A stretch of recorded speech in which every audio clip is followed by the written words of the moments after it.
హైదరాబాద్‌లో మనం press meet me అందరిని పిలవాలి అని అంటే గబుక్కున ప్రసాద్ ల్యాబా? ఎఫ్ఎన్‌సీసీయా? ఇట్లా వచ్చేస్తుంది ఏదో ఒకటి. రవీంద్ర భారత ఏదో ఒకటి. అక్కడ ఇంకా రెడీ కాల. తద్వారా మేము ఆ రోజున మాకు అంటే మరి 30న రిలీజ్ కదా మనకి.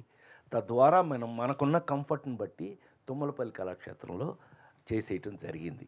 సో, అక్కడ యాక్చువల్‌గా అమరావతిలో ఫస్ట్ సినిమా ఫంక్షన్ చేద్దామని వెళ్ళాం. ఎందుకంటే మి నీకు అర్థమై ఉంటుంది ఈ పాటికే. ట్రైలర్ చూసేటప్పటికి అర్థమైంది. ఇది ప్రతి ఇంటి కథ. ప్రతి ఇంట్లోనూ జరిగేటటువంటి కథ. మనకున్న మన తెలుగు వాళ్ళు పర్టిక్యులర్‌గా మనకున్న మన ఇళ్లల్లో ఉన్నటువంటి సమస్యలు లేదు సంతోషాలను, లేదు గోలను, లేకపోతే గొడవలను ఏమైనా నువ్వు. ఒక ఇంట్లో జరిగేటటువంటి మన సంస్కృతి, సంప్రదాయాన్ని మన తెలుగు వాళ్ళ ఇళ్ళు మరి ముఖ్యంగా ప్రతిబింబించే చిత్రమే షష్టిపూర్తి.